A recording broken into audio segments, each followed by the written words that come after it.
Om Shanti. Good morning. अव्यक्त मुरली 12 सितंबर 2021, revise course 19 मार्च 1988 की अव्यक्त वाणी है।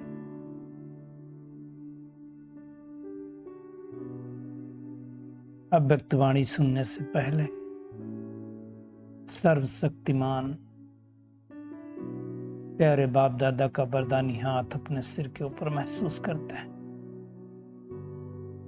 और उनकी सर्वशक्तियों भरी किरणों के नीचे बैठ जाते हैं। अनुभव करें, मैं मास्टर सर्वशक्तिमान आत्मा हूं।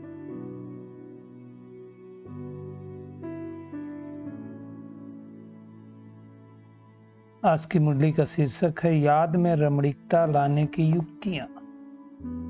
किस विधि से हम परमात्मा को याद करें जिससे हम बड़े प्यार से, स्नेह से, रमणीकता पूर्वक उनकी याद आए। मुरली सुनते सुनते एक एक सीन को विजुलाइज करते जाएंगे। आज विधाता वरदाता बाप दादा अपने मास्टर विधाता वरदाता बच्चों को देख रहे हैं। भगवान आकर के इस पुरुषोत्तम संगम युग पर भाग्य बनाने की विधि बताता है, इसलिए उसको विधाता कहते हैं। लेकिन वो परमात्मा कहता है तुम बच्चे भी विधाता हो तो वरदाता भी हो। मतलब न केवल हम भाग्य बनाने की विधि सीखते हैं, अपितु दूसरों को भी वो विधि बताते हैं। इसलिए बाबा कहते हैं तुम भी विधाता बने हो, वरदाता भी बने हो। साथ साथ बाप दादा देख रहे हैं कि बच्चों का मर्तबा कितना महान है। क्यों महान है? इस संगम युग के ब्राह्मण जीवन का कितना महत्व है। विधाता वरदाता के साथ विधि विधाता भी आप ब्राह्मण हो। कैसे? बाबा कहता है आपकी हर विधि सतयुग में कैसे परिवर्तित होती है।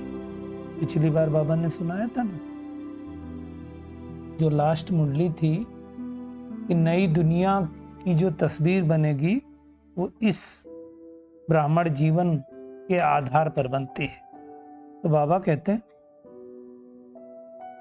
इस समय के हर कर्म की विधि भविष्य में चलती ही है, लेकिन भविष्य मतलब सतयुग त्रेता में, लेकिन द्वापर के बाद भी भक्ति मार्ग में इस समय के श्रेष्ठ कर्मों की विधि भक्ति मार्ग की विधि बन जाती है। मतलब इस समय जो ब्राह्मण आत्माएं विधि यूज करते हैं वो भक्ति मार्ग में भी चलती है। बाबा कहते हैं पूज्य रूप में भी इस समय की विधि जीवन के श्रेष्ठ विधान के रूप में चलती है। मतलब इस समय की विधि भक्ति मार्ग का भी विधान बनती है। और पुजारी मार्ग अर्थात भक्ति मार्ग में भी आपकी हर विधि नीति व रीति में चलती है।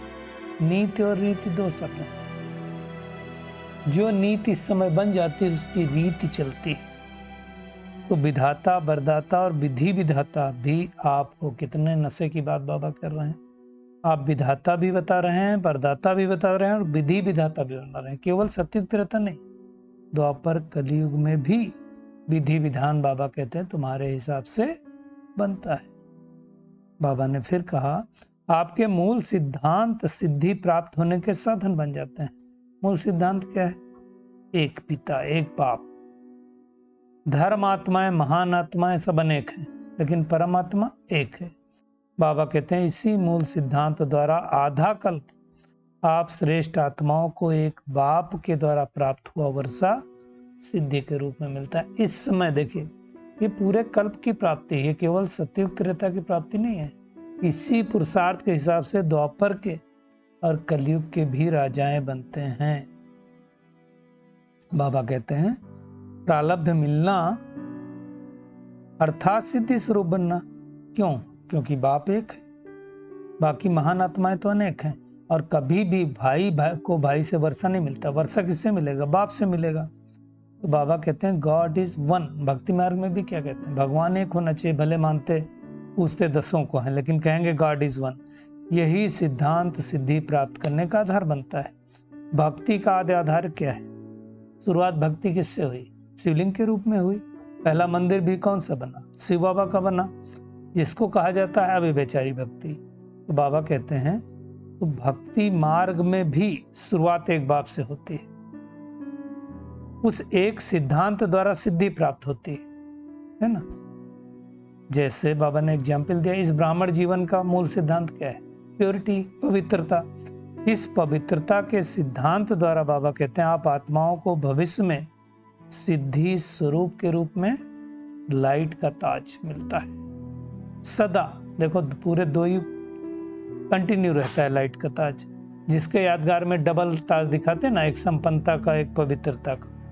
और भक्ति मार्ग में बाबा कहते हैं जब दिल से याद करेंगे तो क्या करेंगे?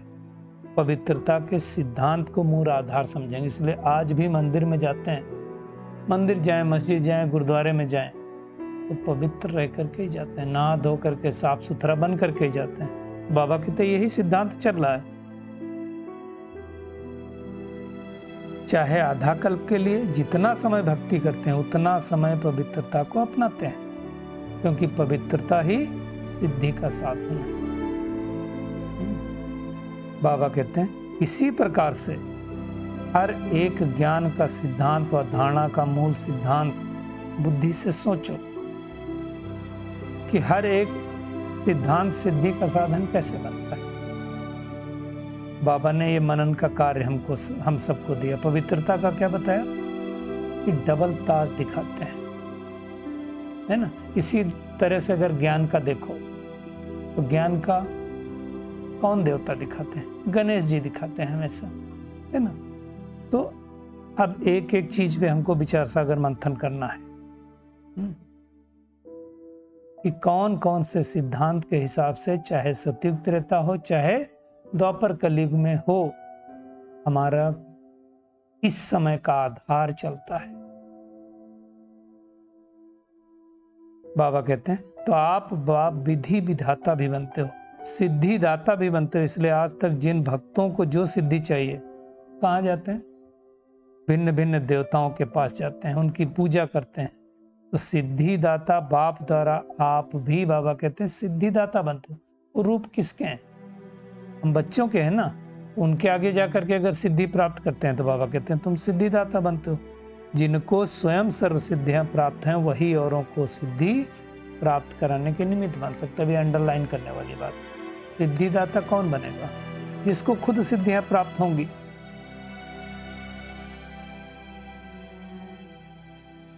दुनिया वाली रिद्धि सिद्धि नहीं है जो दुनिया वाले प्राप्त करते हैं, वो अल्पकाल के लिए होती है। बाबा कहते हैं आपकी यथार्थ विधि द्वारा सिद्धि है।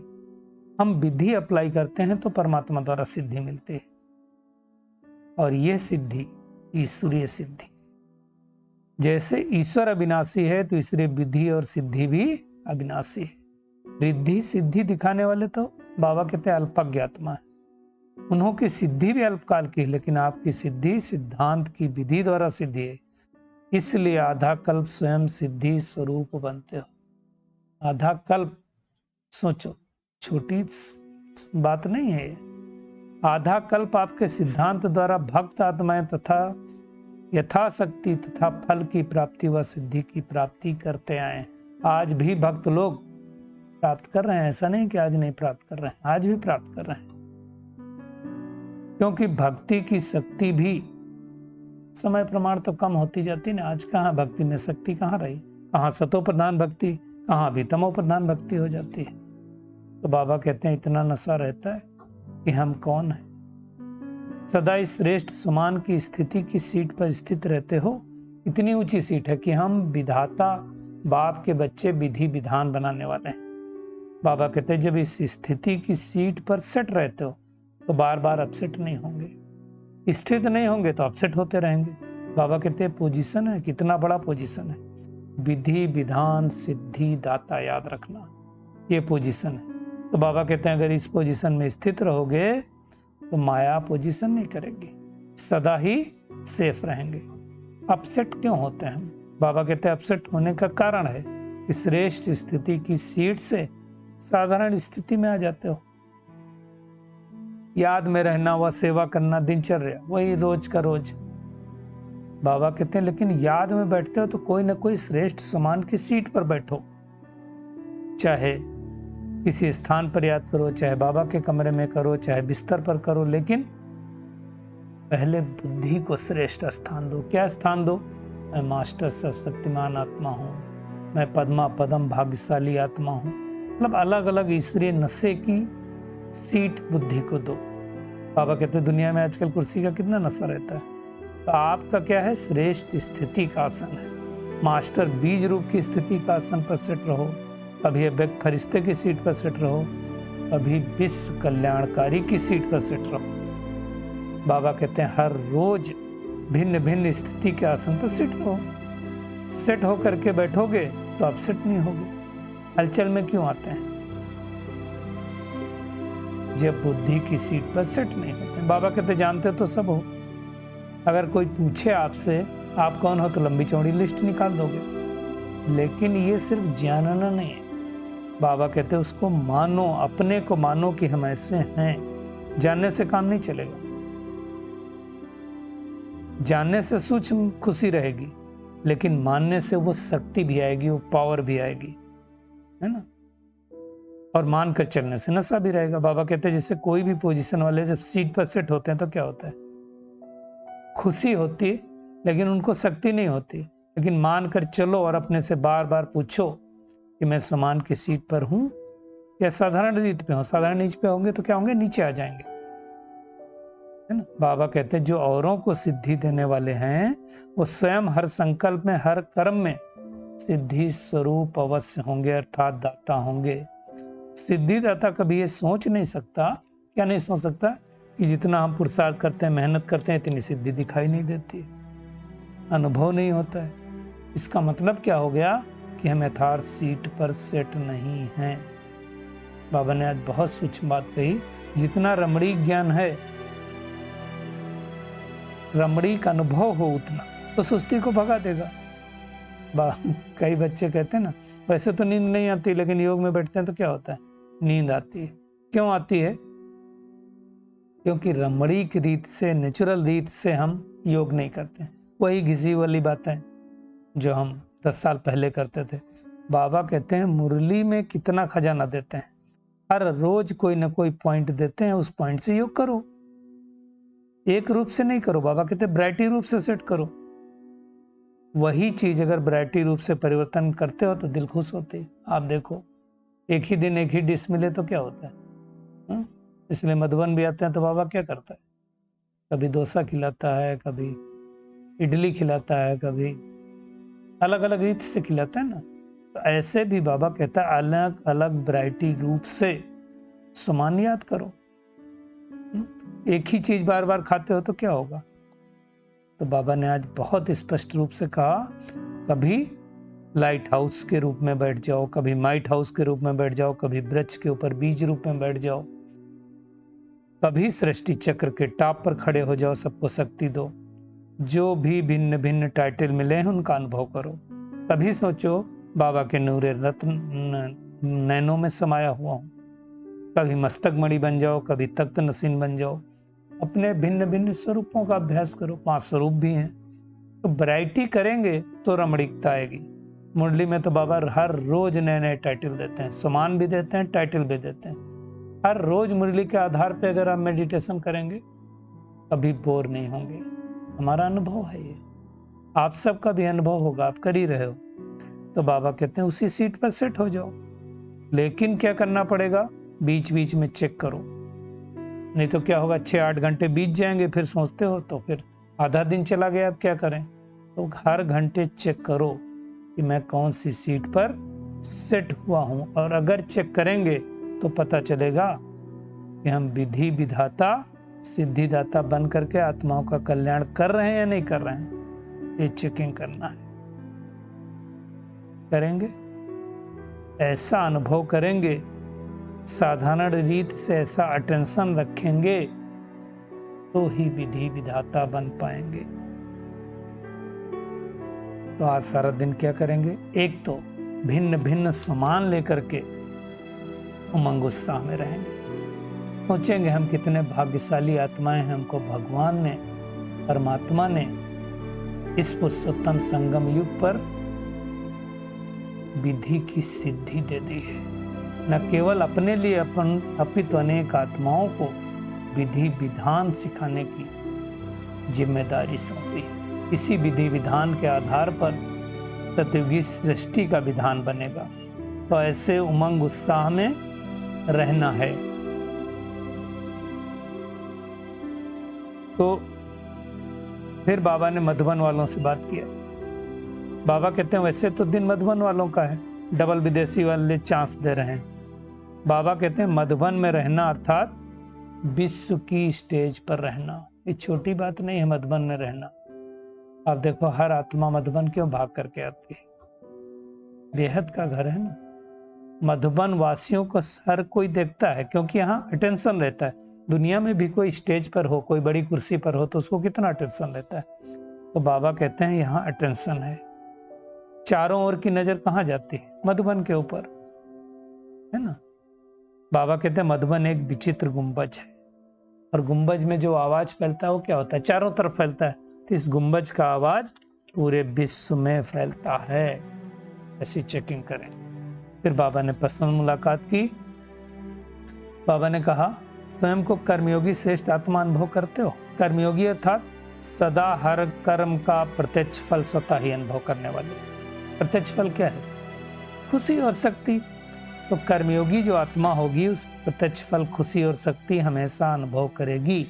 बाबा कहते हैं इसी स्मृति से आगे बढ़ते रहो कि मैं कर्मयोगी आत्मा हूं। दूसरी पार्टी से बाबा ने बात किया। कहा बेहद की जब सेवा करते हो तो बेहद की खुशी स्वतः अनुभव होती है। क्यों?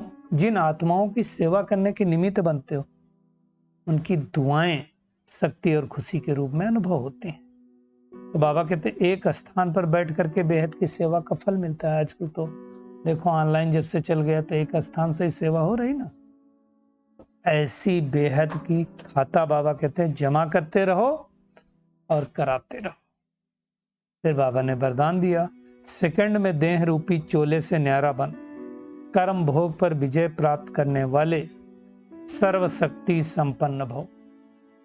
बाबा कहते हैं जब कर्म भोग का जोर होता है, कर्म इंद्रियां कर्म भोग के बस अपनी तरफ आकर्षित करती हैं। मतलब जिस समय बहुत दर्द हो रहा हो, बॉडी में कोई प्रॉब्लम हो, ऐसे समय पर कर्म भोग को कर्मयोग में परिवर्तन कर दो। बाबा कहते हैं साक्षी हो कर्मेंद्रियों से भोगवाने वाले सर्वशक्ति संपन्न अष्ट रतन विजयी कहलाते हैं। जैसे दादियां, कर्मयोग अलग कर्म भोग अलग। कर्म भोग के ऊपर कर्मयोग की विजय बाबा की जो अंतिम स्टेज रही। बाबा कहते हैं इसके लिए बहुत समय का देह रूपी चोला से न्यारा बनने का अभ्यास चाहिए। मतलब मैं आत्मा हूं, अशरीरीपन का बहुत समय का अभ्यास चाहिए। यह वस्त्र दुनिया की माया के आकर्षण में टाइट अर्थात खींचा हुआ ना हो, नहीं तो उतरेगा नहीं। मैं आत्मा हूं उस स्वरूप में स्थित रहेंगे तब होगा। स्लोगन है सर्व का मान प्राप्त करने के लिए निर्माण चित्त बनो। निर्माणता महानता की निशानी है।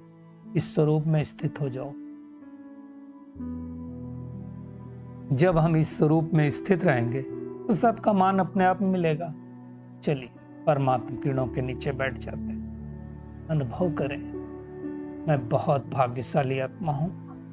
इस पुरुषोत्तम संगम युग में स्वयं परमात्मा ने मुझे अनेक सम्मान दिए हैं। तो अनुभव करें मैं वरदाता बाप की संतान मास्टर विधाता हूं। विधि विधाता न केवल आने वाली दुनिया की अपितु भक्ति मार्ग के। भगवान ने हमको कितना श्रेष्ठ बना दिया है। अनुभव करें मैं मस्तक मणि आत्मा हूं। लाइट हाउस माइट हाउस आत्मा हूं। बीज रूप में स्थित होने वाली आत्मा हूं। श्रेष्ठ विधि द्वारा सिद्धि प्राप्त करने वाली कोटों में कोई आत्मा हूं। सेकंड में देह रूपी चोले से न्यारा बन कर्म भोग पर विजय प्राप्त करने वाली शक्ति संपन्न आत्मा हूं। शुक्रिया मीठे प्यारे बाप दादा, शुक्रिया आप सभी का इस मीठे मंथन के लिए। ओम शांति।